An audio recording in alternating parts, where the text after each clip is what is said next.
আসসালামু আলাইকুম ওরহমতুল্লাহি ওবারাকাতুহ। প্রিয় বন্ধুরা, আমরা অনেকে নিজেদেরকে মুসলিম বলে দাবি করে থাকি।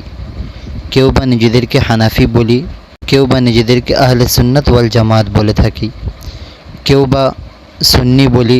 বিভিন্ন নামে আমরা নিজেদেরকে পরিচয় দিয়ে থাকি। আমাদের মূল পরিচয় কি, এই বিষয়টি নিয়ে আজকের এই ভিডিওটি। আমাদেরকে জানতে হবে যে আমাদের মূল পরিচয় হলো কি।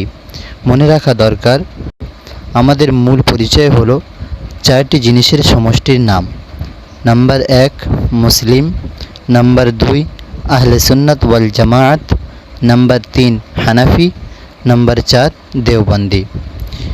এখন আমাদেরকে এই চারটির সংজ্ঞা জানতে হবে। সর্বপ্রথম হলো আমরা মুসলিম। তো আমাদেরকে জানতে হবে মুসলিম বা মুসলমান কাকে বলে। মুসলিম এবং মুসলমান দুটি আরবি শব্দ, যার বাংলা অর্থ আত্মসমর্পণকারী। আরবি গ্রামার অনুযায়ী এই দুটি শব্দ ইসিম ফাইলের সিগা এবং এর মাজদার হলো ইসলাম। আর ইসলাম শব্দের অর্থ হলো কারো কাছে নত হওয়া, আত্মসমর্পণ করা। বাংলা পরিভাষা হিসাবে মুসলিম ও মুসলমান দুটি শব্দই সমানভাবে ব্যবহার হয়। অর্থাৎ যে ব্যক্তি একমাত্র আল্লাহ রাব্বুল আলামিনকে মহান প্রতিপালক হিসাবে গ্রহণ করবে, আল্লাহর সাথে কাউকে শরিক করবে না এবং রাসূলুল্লাহ সাল্লাল্লাহু আলাইহি ওয়াসাল্লামের নির্দেশিত পথে নিজের জীবন চালাবে, হালালকে হালাল বলে মানবে এবং হারামকে বয়কট করবে, সালাত প্রতিষ্ঠা করবে, রোজা রাখবে, নিসাবের অধিকারী হলে যাকাত আদায় করবে এবং হজ্জে গমন করবে, এইসব গুণাবলীর অধিকারী হলে তাকে মুসলিম বলা হয়। একজন প্রকৃত মুসলমান হতে গেলে অনেক কিছু বিষয় জরুরি হয়। কোরআনের বহু আয়াত এবং হাদিসের বিভিন্ন বর্ণনায় তার বিবরণ পাওয়া যায়। যেমন এক হাদিসে আল্লাহর রসুল সাল্লাল্লাহু আলাইহি ওয়াসাল্লাম বলেন, আল মুসলিমু মান সালিমাল মুসলিমুনা মিন লিসানিহি ওয়া ইয়াদিহি। অর্থাৎ প্রকৃত মুসলিম সেই ব্যক্তি যার হাত এবং মুখ দ্বারা অন্য মুসলিম ভাই কষ্ট পায় না। এছাড়া সহিহ বুখারী ইমানের অধ্যায়ে হাদিস নম্বর 15-তে আল্লাহর রসুল সাল্লাল্লাহু আলাইহি ওয়াসাল্লাম ইরশাদ করেন, তিনটি গুণ যার মধ্যে থাকে সে ইমানের স্বাদ পায়। নাম্বার 1 আল্লাহ ও তার রসুল তার কাছে অন্য সব কিছু হতে প্রিয় হওয়া। নাম্বার 2 কাউকে খালিস আল্লাহর জন্যই মুহাব্বত করা। নাম্বার 3 কুফরিতে ফিরে যাওয়াকে আগুনে নিক্ষিপ্ত হওয়ার মতো অপছন্দ করা। প্রকৃত মুসলমানের গুণ সম্পর্কে এরকম অসংখ্য রিওয়ায়াত এসেছে। নাম্বার 2 আহলে সুন্নাত ওয়াল জামাত। আমাদের দ্বিতীয় পরিচয় হলো আমরা আহলে সুন্নাত ওয়াল জামাত। আহলে সুন্নাত অর্থ হলো সুন্নাতের ধারক ও বাহক, তাদের আহলে জামাতও বলা হয়। জামাতের অর্থ হলো জামাতবদ্ধ বা ঐক্যবদ্ধ।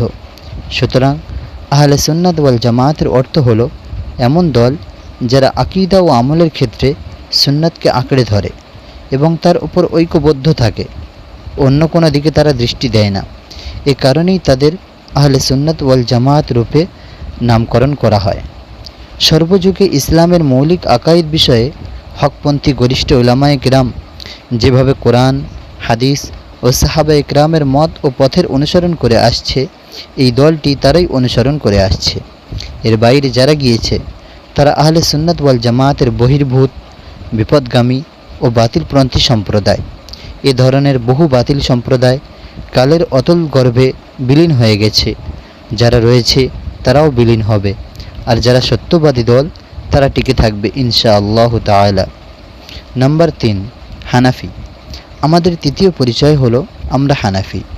হানাফি বা আহনাফ বা হানাফি মজহাব বা ফিকহে হানাফি, এই মজহাবকে বিশিষ্ট তাবেঈ হযরত ইমাম আবু হানিফা রহমতুল্লাহ আলাইহির সাথে সম্পর্কিত করা হয়।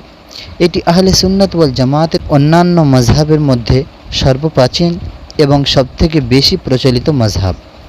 ফিকহ শাস্ত্রে বা শরীয়তের অন্যান্য বিষয়ে যারা হযরত ইমাম আবু হানিফা রহমতুল্লাহ আলাই এবং তার বিশেষ শিষ্যদেরকে অনুসরণ করেন তাদেরকে আহনাফ বা হানাফি বলা হয়। নাম্বার 4 দেওবন্দি। আমাদের চতুর্থ পরিচয় হলো আমরা দেওবন্দি।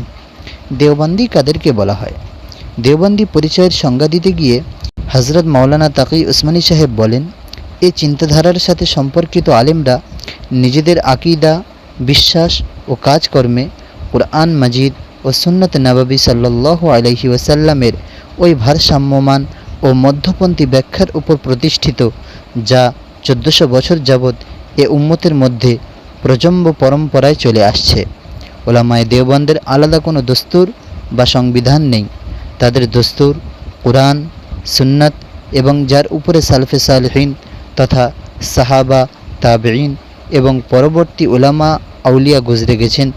সুতরাং যেই কিতাব ও সুন্নাত আঁকড়ে ধরবে, বিদআত কুসংস্কার বর্জন করবে, পূর্ণ শরিয়াতের উপর আমল করবে, আত্মশুদ্ধির বিষয়ে যত্নবান হবে, সে দেওবন্দি।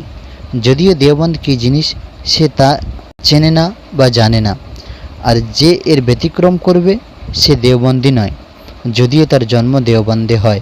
হ্যাঁ, জন্মভূমি হিসাবে দেওবন্দি হতে পারে, আকিদাগতভাবে নয়। এই 4টি বিষয় হলো আমাদের মূল পরিচয়। এই ভিডিওতে আমরা এই 4টি বিষয় নিয়ে সংক্ষেপে আলোচনা করলাম। পরবর্তী ভিডিওতে প্রত্যেকটি বিষয় নিয়ে আমরা বিস্তারিত আলোচনা করার চেষ্টা করব ইনশাআল্লাহ তাআলা। আল্লাহ তাআলা আমাদেরকে সঠিক পথে চলার এবং ঈমানের উপর ইন্তেকাল করার তৌফিক দান করুন। আমিন সুম্মা আমিন। আসসালামু আলাইকুম ওয়া রাহমাতুল্লাহি ওয়া বারাকাতুহু।